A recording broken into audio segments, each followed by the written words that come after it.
Hi all, welcome to Mint. എല്ലാവരും wait ചെയ്തിരിക്കുന്ന ഒരു പ്രധാനപ്പെട്ട നോട്ടിഫിക്കേഷനാണ് കമ്പനി ബോർഡ് LGSൻ്റേത് അല്ലേ. ഇതിൻ്റെ ഏറ്റവും വലിയൊരു പ്രത്യേകത എന്താണെന്ന് വെച്ച് കഴിഞ്ഞാൽ ഈ എക്സാമിന് ഡിഗ്രി ക്വാളിഫിക്കേഷൻ ഉള്ളവർക്കും അപ്ലൈ ചെയ്യാൻ സാധിക്കും.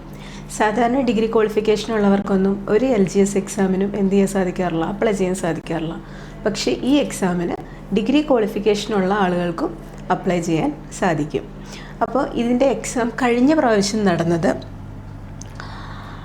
609/2021 എന്ന കാറ്റഗറി നമ്പറിൽ അതിൻ്റെ എക്സാം നടക്കുകയുണ്ടായി. അതിൻ്റെ rank list, main rank list publish ചെയ്തത് 12/1/2024 12/1/2024 ഇതിൻ്റെ മെയിൻ റാങ്ക് ലിസ്റ്റ് പബ്ലിഷ് ചെയ്തു. അപ്പോൾ 3 വർഷമാണ് ഒരു ലിസ്റ്റ് വന്നതിന് ശേഷമുള്ള കാലാവധി എന്ന് നമുക്കറിയാം.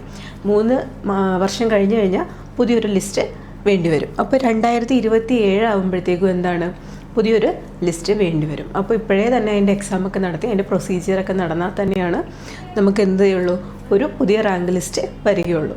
അപ്പോൾ ഒരു സുവർണ അവസരമാണ് നമ്മൾ ഡിഗ്രി ക്വാളിഫിക്കേഷൻ ഉള്ളവരെ സംബന്ധിച്ചും അല്ലാത്തവരെയൊക്കെ സംബന്ധിച്ചും ഈ എക്സാമിന് അപ്ലൈ ചെയ്താൽ. കാരണം എന്താണെന്ന് വെച്ച് കഴിഞ്ഞാൽ ഒരു 2000-ന് മേളിൽ തന്നെ അഡ്വൈസ് ഈ എക്സാമുമായി ബന്ധപ്പെട്ട് പോയി കഴിഞ്ഞു. അതായത് ഒരു 2000-ന് മേളിലുള്ളവർക്ക് തന്നെ ജോലി ഉറപ്പിച്ചിട്ടുണ്ട്. അപ്പോൾ നമ്മൾ എപ്പോഴും അപ്ലൈ ചെയ്യുമ്പോഴും എക്സാം നമ്മൾ എഴുതുമ്പോഴൊക്കെ നമ്മുടെ ആഗ്രഹം എന്താണ്, നമുക്കൊരു ഗവൺമെൻറ് ജോലി കിട്ടുക എന്നുള്ളതാണ് നമ്മളെല്ലാം പ്രാധാന്യം കൊടുക്കുന്ന കാര്യം. അപ്പോൾ ഇങ്ങനെയുള്ളൊരു എക്സാമിന് നമ്മൾ അപ്ലൈ ചെയ്യുമ്പോൾ എന്താണെന്ന് വെച്ച് കഴിഞ്ഞാൽ നമ്മുടെ ജോലി സാധ്യതയും കൂടെ കൂടുകയാണ്. അപ്പോൾ നല്ല രീതിയിൽ തന്നെ അഡ്വൈസ് പോയിട്ടുള്ള ഒരു എക്സാമാണിത്. അപ്പോൾ നമ്മൾ ഇപ്പോഴേ നല്ല രീതിയിൽ തന്നെ പഠിച്ചു തുടങ്ങുക. ഇനി ഇതിൻ്റെ നോട്ടിഫിക്കേഷൻ എന്നത്തേക്ക് വരും എന്നൊക്കെ കുറേ ആളുകൾക്ക് ഇതുണ്ട്. അതായത് എന്നത്തേക്ക് പ്രതീക്ഷിക്കുക എന്നൊക്കെ കുറേ ആൾക്കാർക്ക് ഡൗട്ടുണ്ട്. പക്ഷേ ഓർക്കുക, ഒന്നെങ്കിൽ 2025 ഈ വർഷം അവസാനത്തോടു കൂടി വരും, അല്ലെങ്കിൽ 2026 ആദ്യം തന്നെ നമുക്ക് ഇതിൻ്റെ നോട്ടിഫിക്കേഷൻ പ്രതീക്ഷിക്കാവുന്നതാണ് കമ്പനി ബോർഡ് LGSൻ്റേത്.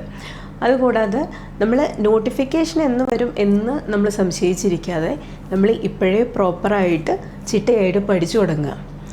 അങ്ങനെ പഠിച്ചു തുടങ്ങിയാൽ മാത്രമാണ് നമുക്ക് എന്ത് ചെയ്യാൻ സാധിക്കുകയുള്ളൂ. നോട്ടിഫിക്കേഷനൊക്കെ വന്നാണെങ്കിലും നമ്മളിത് അറ്റൻഡ് ചെയ്യാൻ നേരത്തെ നമുക്ക് നല്ല രീതിയിൽ പെർഫോം ചെയ്യണമെങ്കിൽ നമുക്ക് നല്ല രീതിയിലുള്ള ഒരു പഠനം ഇതിൻ്റെ പുറകിൽ വേണം. അല്ലാതെ നമ്മൾ നോട്ടിഫിക്കേഷനൊക്കെ വന്നതിന് ശേഷം പഠിക്കാമെന്നൊക്കെ ഓർത്തിരുന്ന് കഴിഞ്ഞാൽ നമ്മൾ നീക്കി വെക്കത്തുള്ളൂ. അങ്ങനെ വെക്കാതെ ഇപ്പം തന്നെ നമ്മൾ പഠിച്ചു തുടങ്ങേണ്ടതാണ്. ഇതിൽ ഏറ്റവും കൂടുതൽ നമ്മൾ PSC എക്സാമിനൊക്കെ ഇമ്പോർട്ടൻസ് കൊടുക്കേണ്ട ഒരു ഭാഗമാണ് കറണ്ട് അഫയേഴ്സൊക്കെ. അതൊക്കെ എല്ലാ എക്സാമിനും നല്ല ഇമ്പോർട്ടൻസോടുകൂടി തന്നെ ഉള്ളൊരു ഭാഗമാണ്. അപ്പോൾ നമ്മൾ ഇപ്പോഴേ കറണ്ട് അഫയേഴ്സൊക്കെ ഫോക്കസ് ചെയ്ത് തുടങ്ങുക. ഇപ്പോഴേ നമ്മൾ മാത്സൊക്കെ അറിയില്ലാത്ത ടൈപ്പ് ക്വസ്റ്റ്യൻസൊക്കെ ചെയ്ത് ശീലിക്കുക. അങ്ങനെയൊക്കെ നോക്കി നമ്മൾ ഇപ്പോഴേ ചിട്ടയായ രീതിയിൽ നമ്മുടെ പഠനം എന്ത് ചെയ്യുക, മുന്നോട്ട് കൊണ്ടുപോവുക. നമുക്കറിയാം ഇത് ഡിഗ്രി ക്വാളിഫിക്കേഷൻ ഉള്ളവർക്കും എഴുതാൻ പറ്റുന്ന ഒരു എക്സാം ആയതുകൊണ്ട് തന്നെ നല്ല തരത്തിലൊരുണ്ടാവും, ഒരു കോമ്പറ്റീഷൻ നമുക്ക് പ്രതീക്ഷിക്കാം. അപ്പോൾ ഇപ്പോഴേ നല്ല രീതിയിൽ പഠിക്കുക. കഴിഞ്ഞ പ്രാവശ്യം ഇതിൻ്റെ കട്ട് ഓഫ് എന്ന് പറയുന്നത് 76.67 ആയിരുന്നു ഇതിൻ്റെ കട്ട് ഓഫ് വന്നിരുന്നത്. അപ്പോൾ നമ്മൾ നല്ല രീതിയിൽ തന്നെ ഒരു 80-ന് മുകളിലൊക്കെ തന്നെ നമുക്ക് മാർക്ക് നേടാൻ പാകത്തിന് വേണം നമ്മുടെ പ്രിപ്പറേഷൻ തുടങ്ങാൻ. അല്ലാണ്ട് നമ്മൾ എല്ലാ കാര്യങ്ങളും നിസ്സാരമായിട്ട് എടുത്തു കഴിഞ്ഞാൽ തന്നെ നമുക്ക് എന്ത് ചെയ്യാൻ സാധിക്കില്ല. ആ എക്സാമിൻ്റെ സമയമാകുമ്പോഴത്തേക്കും നമുക്ക് നല്ല രീതിയിൽ പെർഫോം ചെയ്യാൻ പറ്റി എന്ന് വരില്ല. അപ്പോൾ നമ്മൾ എത്രയും നേരത്തെ തന്നെ നമ്മുടെ പഠനം ആരംഭിക്കുന്നുവോ അത് നമുക്ക് എന്ത് ചെയ്യും, അത്രയും ഗുണമുണ്ടാവും അല്ലേ. അപ്പോൾ നമ്മൾ എത്രയും വേഗം തന്നെ പഠിച്ചു തുടങ്ങുക. നോട്ടിഫിക്കേഷൻ വരട്ടെ എന്നൊന്നും ഓർത്തിരിക്കരുത്. കാരണം നല്ല രീതിയിൽ അഡ്വൈസ് പോയിട്ടുള്ളതാണ്. ഏകദേശം ഒരു 2000-ന് മുകളിലൊക്കെ അഡ്വൈസ് പോയിട്ടുള്ള ഒരു തസ്തികയാണെന്നുള്ള കാര്യം ഓർമ്മയിൽ വയ്ക്കുക. നമ്മൾ ഇപ്പോഴേ നല്ല രീതിയിൽ പഠിച്ചു തുടങ്ങുക. അപ്പോൾ അങ്ങനെ പഠിക്കുക എന്നുള്ളത് നമ്മുടെ ഒരു നിത്യമായിട്ടുള്ളൊരു കാര്യമാക്കി എടുക്കുക. അല്ലാണ്ട് നമ്മൾ നോട്ടിഫിക്കേഷനൊക്കെ വന്ന് പതിയെ അങ്ങനെയൊന്നും തുടങ്ങാതെ ഇപ്പോഴേ തുടങ്ങുക. അടുത്ത വർഷം ആദ്യത്തോടു കൂടി തന്നെ ഇതിൻ്റെ ഒരു നോട്ടിഫിക്കേഷൻ എന്തായാലും വരും. അപ്പോൾ ഇപ്പോഴേ നല്ല രീതിയിൽ പഠിക്കുക. നമ്മൾ ഓർക്കുക, ഇങ്ങനത്തെയൊക്കെ എക്സാമിനാണ് നമ്മൾ കുറേ കൂടെ ടൈം കൊടുക്കേണ്ടത്. കാരണം എന്തായാലും നല്ല രീതിയിൽ ആൾക്കാർക്ക് അഡ്വൈസ് കിട്ടുന്ന ഒരു എക്സാമാണ് എന്നുള്ള കാര്യം നിങ്ങൾ എപ്പോഴും ഓർമ്മയിൽ വയ്ക്കുക.